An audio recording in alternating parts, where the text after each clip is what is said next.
Hi, folks. You're with Tacitus, your pushback channel, and thank you for joining this radio live stream.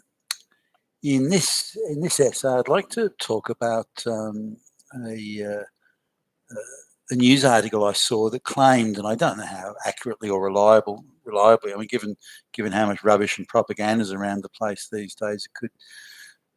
Yeah, it's just hard to know that if it's accurate at all. But it claimed that I think 1 in 3 men under the age of 35 were not getting laid over a 12-month period. In fact, something like a quarter weren't getting laid over a 2-year period. Now, I don't know. That seems unusual, strange to me. Given how many, I mean, when I was a kid, these things didn't even exist. But given how many dating apps or even hookup apps and things like that exist today, you think it would be easier than ever.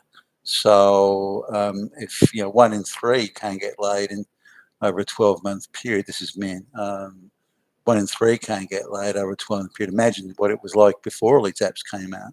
Maybe nobody was getting laid, which isn't true, of course.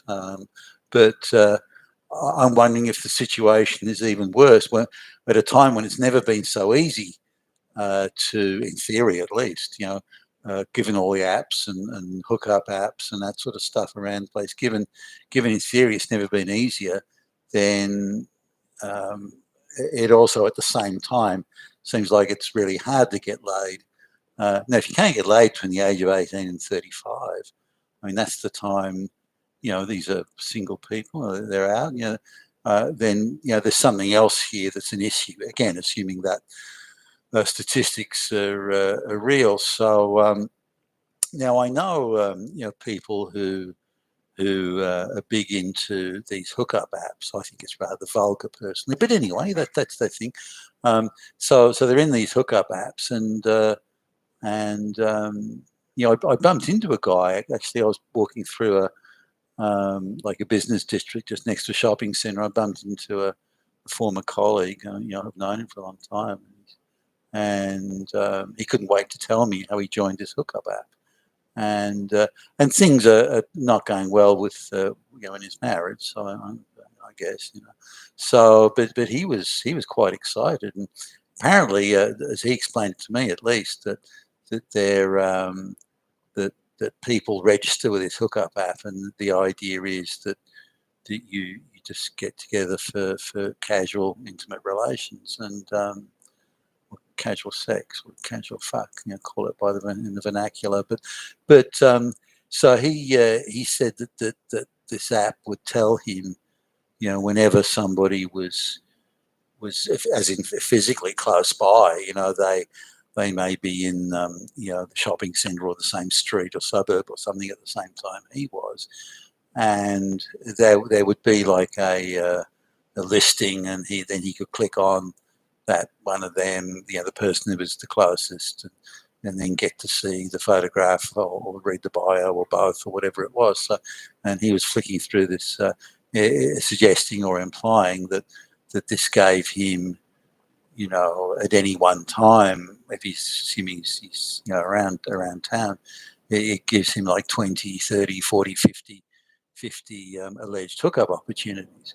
Now, the reality is going to be quite different. What if someone's at work, or what if someone's busy doing something, or on their way somewhere, or whatever? What if they're a long way from where they live, or I mean, like there are logistical considerations here. But these are the sort of things that are going on. He tells me that there are other apps that do similar or the same thing. So his view is it's never been easier to get laid. So I don't understand why 1 in 3 can't get laid. Maybe they're the least attractive, or maybe they've got all sorts of personality problems. Maybe they're flat, stony broke and can't afford to even walk out the front doors. I don't know. I don't know how many issues there are that would prevent it. But if indeed these apps and other apps like Tinder or or their adverts you see for some of these things. Someone gets married in our app every 5 seconds or something like that. Some seem to be pitching more at romance, I guess, and others are just the animal stuff of getting laid as quickly as you can. But anyway, it seems the opportunities are out there, and so it's in theory, it's never been easier to get laid. So I'm not sure I believe the 1 in 3 can't get laid unless it's, the most unfuckable people in the universe happen to make up that 1/3, and that would seem to be a bit excessive to view it that way. So just looking at there's been a perception around, and I used to have this perception that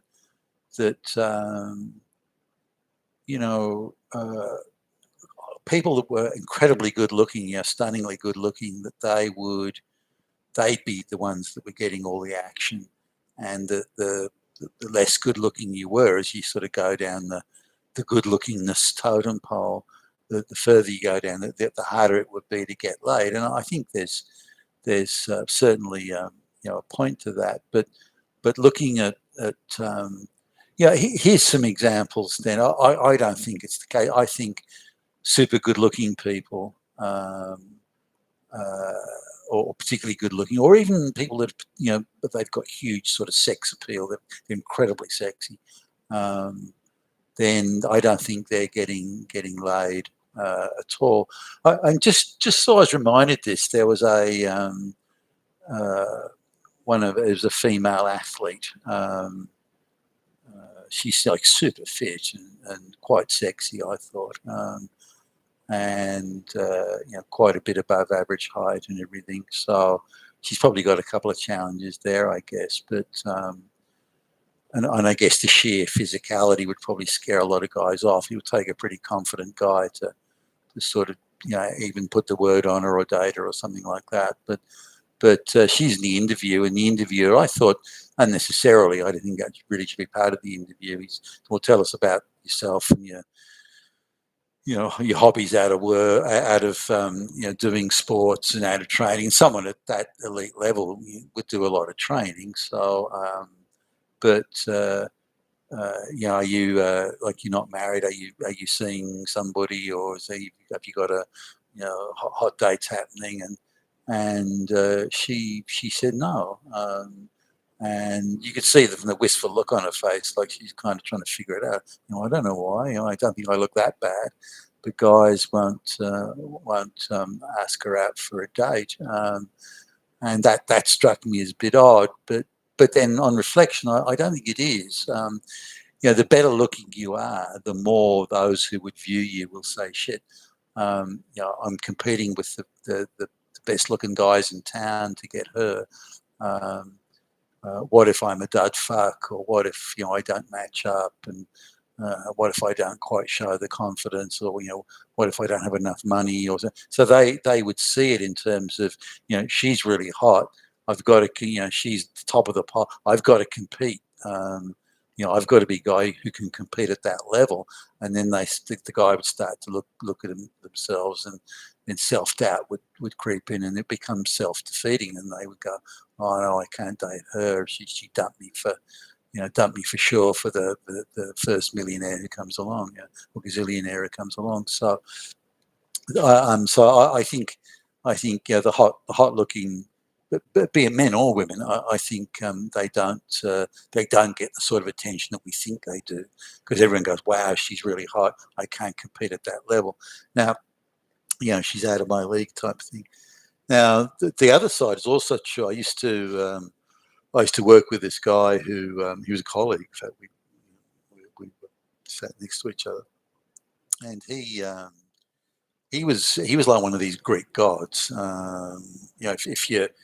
If you sort of wanted to send me someone who's perfectly symmetrical and good looking, and the guy used to work out at the gym quite a lot, and he was just an all round sort of fitness guy, and well, I used to do a fair bit of swimming in the day, and I was down there to the pool pulled nearby the office actually, and he was down there. Seriously, this guy, he had the physique of one of those fucking UFC fighters. Really, wasn't an ounce of fat on. He was like super fit, and this chiseled Greek god look, and I thought, Jesus, he must have so many girls that he's just he's got to hire bodyguards to protect him from all these girls trying to claw at him or something. But it actually wasn't that way, and I was quite surprised. He um, he used to change girlfriends, as often as I used to change my underwear, and he had real trouble keeping a girl because they were so insecure when they were with him, thinking that some other girl was about to jump in their place, that they would sort of end the relationship just for the fear that they would lose him, and so they would end it on the basis of thinking they had, while they still had some control, as they would see it. And so he actually found it hard to have any sort of steady relationship, and it was I thought it was quite strange. But that's it can go both ways. But coming back to the some of the it depends on the girl, I guess, and because everyone's tastes are different. A lot of men that I know, like petite, small, tiny, petite little women, I've never found them attractive. So everyone sees it. I mean, some people may like blonde hair or dark hair or red hair or something. So there's those sorts of differences. But I can't imagine it's that hard to get laid. Maybe it is. I don't know. I mean, you sort of don't think about those things when you're married. Where you love your partner and so on. So it's not something that but certainly out of the people I know, the ones that are, there's a lady that she's I don't know, probably mid-40s, got divorced, and she insists that using these dating apps, it's just a full-time job. You really have to work hard at it. You've got to put the time in and do the filter out the ones that looks like it isn't going to work out so well, and then you go and meet people and find that it's a photograph from 10 years old. She explains it, a photograph from 10 years ago, and or they're in the background in the shadows, and it looks quite good from there, but up close not so good, or people that have they've had some major medical sort of issue and they can barely walk, but they don't tell them that. And that doesn't mean these people aren't looking for love and someone who loves them and cares about them. It doesn't mean that. But in her case, she was looking for something more immediate, some really physical sex and that sort of stuff, but didn't want to just do the hookup thing. So she goes to the this thing, but there were times when she came over to visit us and everything. Times when it was just such hard work that she considered giving it up. That it was like, oh fuck, I didn't sign up for this much bullshit. But she persevered and but went through a phase of really going through a different guy every week. And then sort of slowed down a little bit and got a bit more steady recently. But her view was you might as well just play the numbers game. There's just too much hard work, too much time invested in doing it otherwise. And she claimed rather unconvincingly that she was having a lot of hot sex. But there's the thing now. 1 in 5 women are supposed to equally go without sex for 12 months or longer, and I found that very hard to believe. But certainly of the guys who've been on these, not so much the hookup ones, but the other ones, they're adamant that all the hot-looking chicks are fakes. They're not real. They don't exist. They're just there to, fakes on anything. That they're just there to pull people in and so on. So anyway, that's my thoughts. You've been with Tacitus today, your pushback channel, and thank you for listening.